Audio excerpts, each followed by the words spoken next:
Hello guys, welcome to Pakistani fair reaction. तो कैसे आप सब? उम्मीद है आप सब खैरियत से होंगे, ठीक होंगे, आबाद होंगे। हमारी दुआ यही है आप खुश रहें, आबाद रहें। चैनल पर नहीं हो तो चैनल को सब्सक्राइब कर ले, लाइक कर ले, शेयर कर ले, ताकि हर आने वाली वीडियो अब तक जल्द से जल्द मिल सके। तो मेरा नाम है अफान। आज बहुत कमाल का टॉपिक लेके आया हूँ। आज हम जानेंगे भाई अंबानी जी, मतलब अंबानी जो भारत में सबसे जो है ना अमीर तरीन, बल्कि भारत में सिर्फ नहीं पूरी दुनिया में सबसे अमीर तरीन आदमी है। और वो हम ये सोचते हैं कि इसके पास पैसा है, ये है, दौलत है, वो है, ये, लेकिन इसने अपनी मेहनत कैसी की, इसकी पूरी हिस्ट्री कोई भी नहीं, मेहनत को कोई नहीं देखता, लेकिन ये देखता है कि इसके पास इतना पैसा है, इतनी बिल्डिंग है, इतना सब कुछ है, लेकिन उसकी मेहनत नहीं देखता भाई साहब कि उसने मेहनत कितनी की और उसको फल कितना मिला, क्या हिसाब है। आज हम पूरी हिस्ट्री जो है ना इसके बारे में हम जानेंगे। भाई साहब हर बंदे को जो है ना मेहनत करते हैं। भारत में जो भी बंदा है ना, वो मैंने देखा है कि यार पाकिस्तान में वो है ना, वो धोखा दे देते हैं, कोई पकड़ लेता है कि यार ये इतना अमीर कैसे बन गया। लेकिन अंबानी जी की हिस्ट्री आज हम जानेंगे और भारत में भी ऐसा हो सकता है, इन लोगों ने मुमकिन करार दिया है। ये सबसे बड़ी एक मिसाल है। तो 3, 2, 1 एंड स्टार्ट। ये लड़का जो पकौड़े की दुकान चला रहा है, क्या लगता है वो मेहनत करके आखिर कितना अमीर बन सकता है? शायद ये आगे चलकर एक बड़ा सा रेस्टोरेंट खोल ले, या हो सकता है कि पैसे कमाकर एक बड़ा 2 मंजिला मकान बना ले। इससे ज्यादा क्या ही कर लेगा ये, है ना? आप भी शायद यही सोच रहे होंगे। लेकिन दोस्तों यही वो लड़का है जो आगे चलकर पूरे भारत का सबसे अमीर आदमी बना। नाम है धीरूभाई अंबानी। तो आखिर कैसे एक पकौड़े बेचने वाले इस गरीब लड़के ने 75,000 करोड़ रुपए की टर्नओवर वाली कंपनी बनाई? आज के इस वीडियो में हम इन डेप्थ स्टोरी जानने वाले हैं। हाँ, हो सकता है कि ये वीडियो हमारे चैनल पर अपलोड होने वाले जनरल वीडियो से थोड़ी बड़ी हो, लेकिन मैं 100% दावे के साथ कह सकता हूँ कि अगर आपने इस वीडियो को पूरा देख लिया तो फिर ये आपकी लाइफ में जरूर बदलाव लेकर आएगा। बिल्कुल, आप भी ऐसा कर सकते हैं। मतलब इतना ये जो है ना, ये कहानियां नहीं है। तो दोस्तों इस कहानी की शुरुआत होती है 28 दिसंबर 1932 से, जब गुजरात के चोरवाड़ गांव के एक मिडिल क्लास फैमिली में धीरजलाल हीरालाल अंबानी का जन्म हुआ था। और यही साधारण सा दिखने वाला लड़का आगे चलकर धीरूभाई अंबानी के नाम से फेमस हुआ। इनके पिता हीराचंद गोवर्धन भाई अंबानी गांव के ही स्कूल में बच्चों को पढ़ाने का काम करते थे। और कुछ इसी तरह से जब धीरूभाई अंबानी 5 साल के हुए तब उनका एडमिशन बहादुर खानजी स्कूल में करा दिया गया। हालांकि धीरूभाई अंबानी को पढ़ाई लिखाई से कोई खास लगाव नहीं था, फिर भी पिता के डर से न चाहते हुए भी उन्हें स्कूल जाना ही पड़ता था। अब क्योंकि हीराचंद जी के कुल 5 बच्चे थे और जैसे जैसे वो बड़े हो रहे थे, उन्हें स्कूल की सैलरी से घर चलाने में काफी प्रॉब्लम होने लगी थी। और दोस्तों इसी गरीबी और तंगहाली से ही परेशान होकर एक दिन धीरूभाई अंबानी ने फैसला किया कि अब वो पढ़ाई छोड़कर कोई काम करेंगे। वैसे तो बेटे के इस फैसले से हीराचंद काफी नाराज हुए और उन्हें वापस स्कूल भेजने की कोशिश में लग गए, लेकिन धीरूभाई के जिद के सामने उन्होंने भी हार मान ली। अब दोस्तों यहाँ धीरूभाई काम तो करना चाहते थे, लेकिन आखिर करें क्या, ये उन्हें समझ नहीं आ रहा था। और इस तरह से काम की तलाश में वो इधर उधर घूमते रहे। और फिर इसी टाइम पर वह अपने गांव के एक मंदिर पहुंच गए। उन्होंने देखा कि अक्सर सुनसान रहने वाले मंदिर परिसर में आज बहुत भीड़ लगी हुई थी।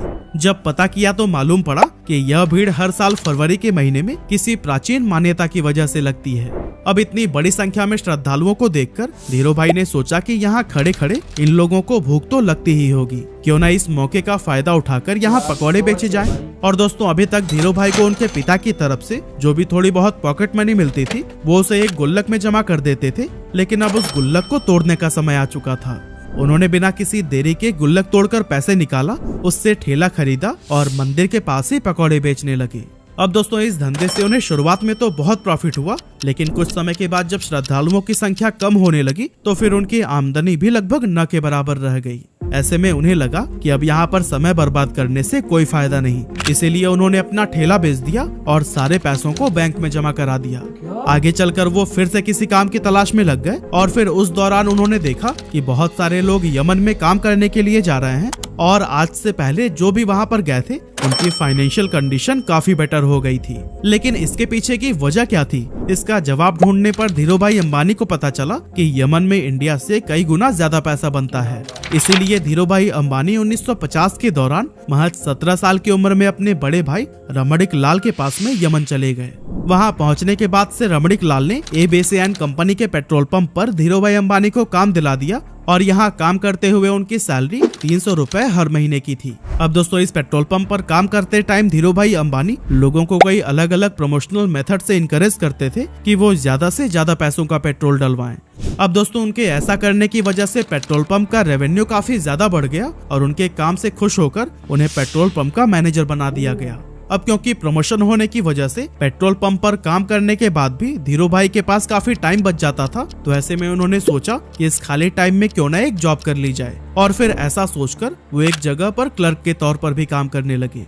अब दोस्तों हम इंडियन दुनिया के किसी भी कोने में क्यों ना चले जाएं, पर अपनी चाय की आदत को नहीं बदल सकते और धीरू भाई को भी चाय पीना बहुत पसंद था।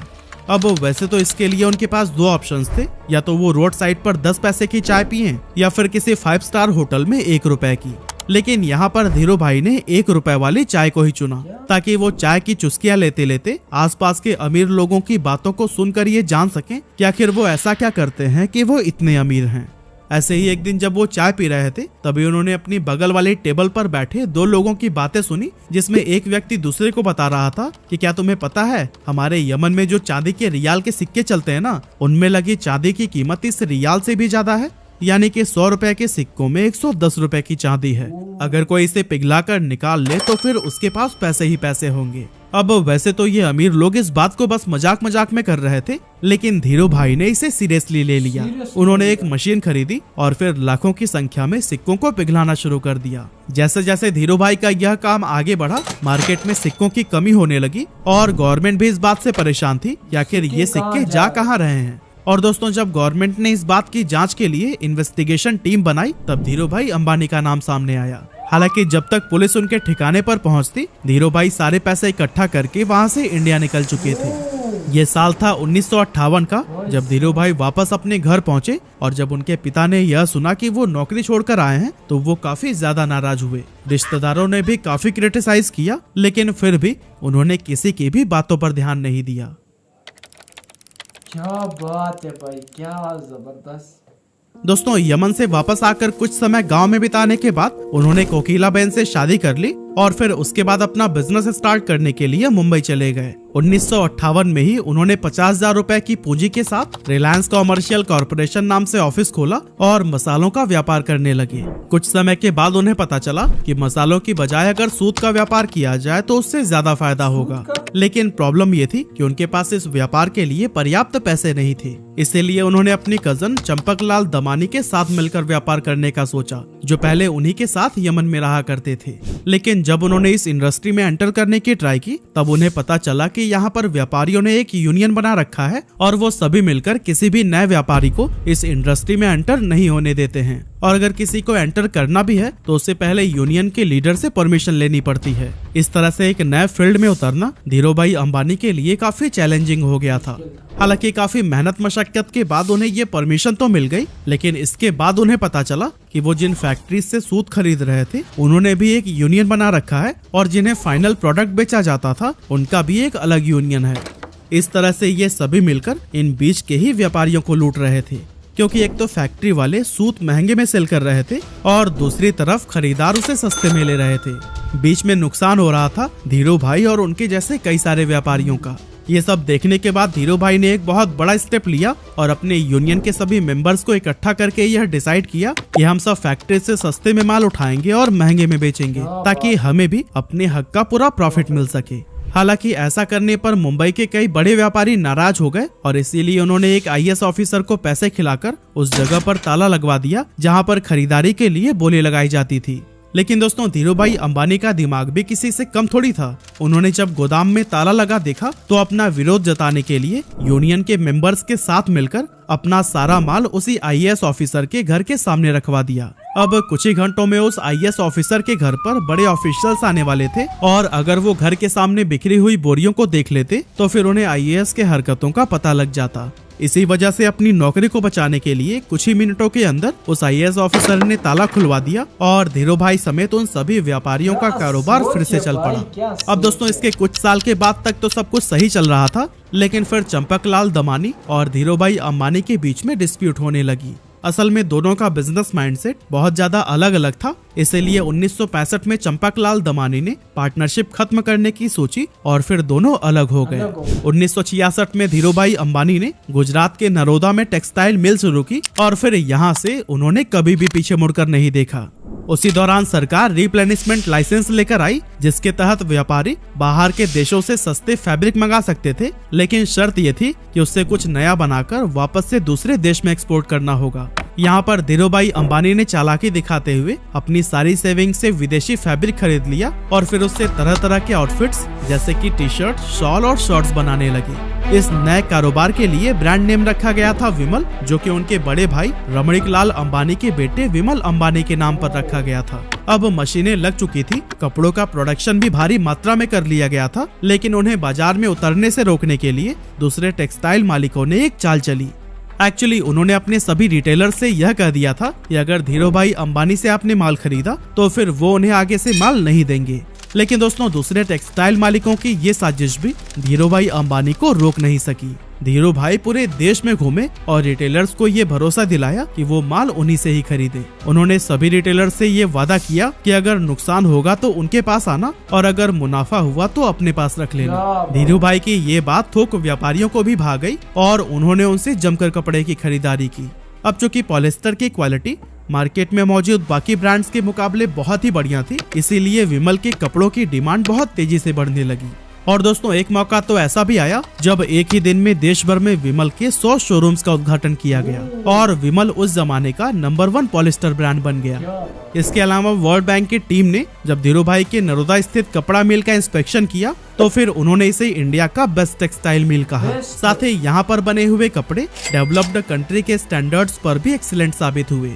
लेकिन दोस्तों, ये सफर धीरूभाई अंबानी के लिए इतना आसान नहीं था, क्योंकि जब इनके कॉम्पिटिटर्स को ये पता चला कि धीरूभाई अंबानी रिप्लेनिशमेंट का गलत फायदा उठा रहे हैं, तब उन्होंने धीरूभाई अंबानी पर केस कर दिया। इसके बाद से धीरूभाई अंबानी ने ये सफाई दी कि शर्तों में ये कहाँ लिखा गया है कि बाहर के देशों से माल मंगाकर 100% प्रोडक्ट को ही एक्सपोर्ट कर देना है। असल में धीरूभाई अंबानी विदेशी फैब्रिक से बनाए गए कपड़ों में से कुछ हिस्सा फॉरेन मार्केट के लिए रवाना कर देते थे और फिर बाकी का डोमेस्टिक के लिए रख लेते थे। और दोस्तों, उनकी इस स्ट्रैटेजी से उनके बिजनेस को काफी प्रॉफिट भी हुआ। साथ ही विमल देश सहित विदेशों में भी अपनी अच्छी पहचान बनाने में कामयाब हो गया।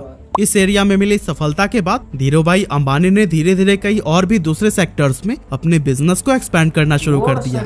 8 मई 1973 को कंपनी का नाम रिलायंस कॉमर्शियल कॉर्पोरेशन से बदलकर रिलायंस टेक्सटाइल इंडस्ट्रीज लिमिटेड कर दिया गया और 1976-77 के बीच इसका एनुअल टर्नओवर 70 करोड़ रुपए हो गया था।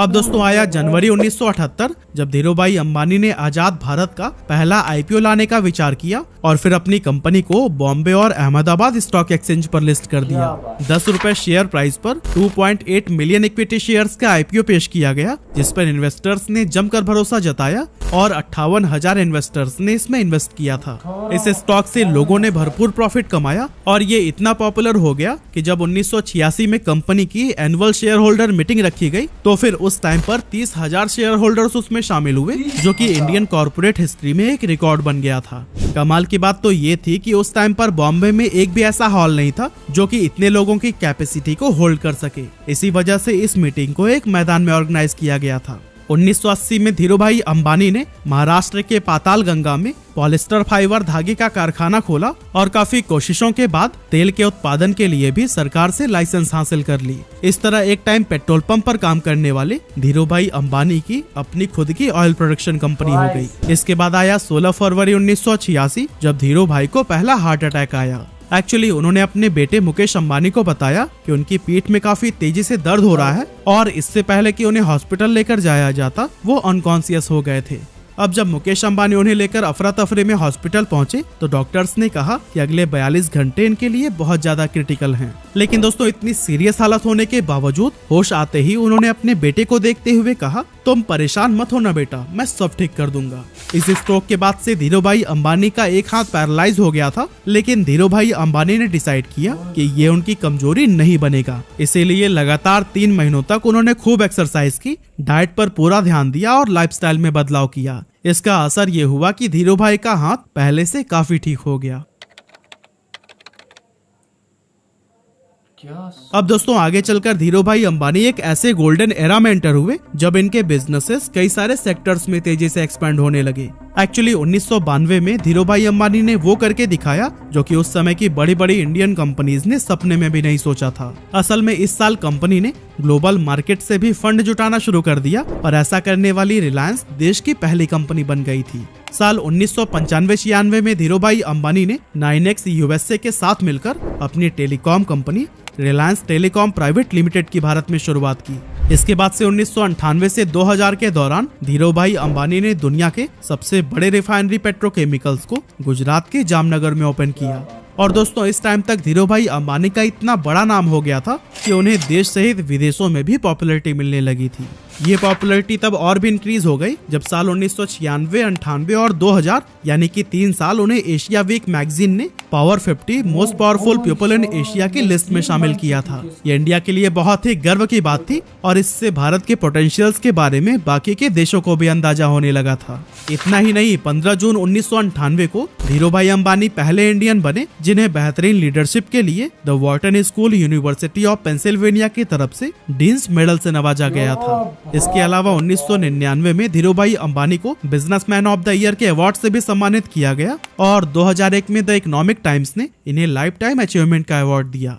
और दोस्तों कहते हैं कि ये सब अवार्ड और सम्मान भले ही सिर्फ धीरू भाई अंबानी को मिले, लेकिन उनकी इस सफलता के पीछे उनकी वाइफ कोकिलाबेन का भी पूरा हाथ था। एक्चुअली जब धीरू भाई अंबानी मुंबई शिफ्ट हुए थे तब उन्होंने कोकिलाबेन को इंग्लिश सीखने के लिए कहा था ताकि व्यापार में वो भी उनकी मदद कर सके।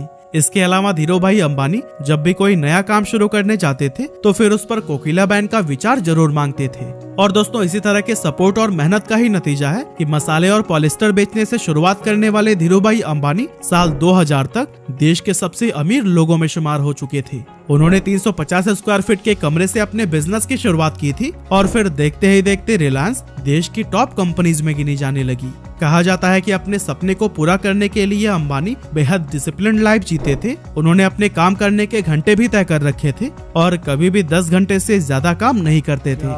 लेकिन पहले हार्ट अटैक के बाद से उनकी तबीयत लगातार खराब रहने लगी थी, जिसके चलते उन्हें हर थोड़े दिनों में ही हॉस्पिटल्स का चक्कर लगाना पड़ता था। लेकिन दोस्तों फिर आया 24 जून 2002 का वो दिन जब धीरू भाई अंबानी को फिर से एक डेडली स्ट्रोक आया और उन्हें मुंबई के ब्रीच कैंडी हॉस्पिटल में एडमिट कराया गया। यहाँ पर डॉक्टर्स ने बहुत कोशिश की, लेकिन लगातार ट्रीटमेंट के बाद भी उनकी हालत में कोई सुधार देखने को नहीं मिला और इसी वजह से आखिरकार 6 जुलाई 2002 को 69 साल की उम्र में उन्होंने दुनिया को अलविदा कह दिया और अरबों का साम्राज्य अपने बेटों के लिए छोड़ गए।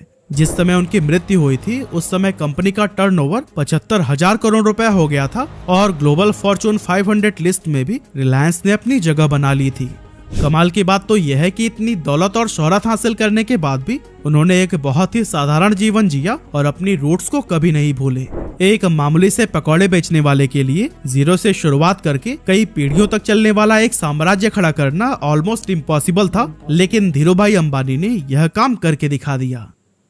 यार कितनी मेहनत की है, कितना ग्रोथ किया। मतलब एक जो है ना रेड़ा लगाता था, मतलब एक रेडी टाइप लगाता था और आज इतना बड़ा नाम उन लोगों ने रोशन किया और बेटे भी आज देखो उसी उसमें जा रहे हैं, कारोबार में, हर एक सेक्टर में, हर एक फील्ड में भारत का नाम रोशन कर रहे हैं, खुद का नाम रोशन कर रहे हैं। सारी दुनिया, जब अंबानी जी की बेटी की शादी थी तो सारी दुनिया हैरान थी कि यार ये क्या शादी है, बल्कि पूरी दुनिया में छाया हुआ था अंबानी जी की बेटी की शादी है। अंबानी जी यार एक शादी, मतलब एक आम अपने मुल्क में शादी थी, लेकिन पूरी दुनिया में वाह वाह हो रही थी और पूरी दुनिया से लोग आए थे भारत एक शादी पे। तो लोग पैसा भाई खींच लाता है बंदे को, और ये सारी मेहनत है भाई साहब। एक आप खुद भी मेहनत कर सकते हैं। इसकी मिसाल ये कि बंदा खुद अगर मेहनत करना चाहे ना तो हर एक जो है ना वो कर सकता है। तो आपका क्या कहना है कमेंट सेक्शन में ज़रूर बताएं। बहुत अच्छी लगी ये वीडियो। अगर वीडियो अच्छी लगी लाइक शेयर कमेंट ज़रूर करना। तो आज के लिए इतना ही, तब तक के लिए अपना ख्याल रखिएगा। बाय।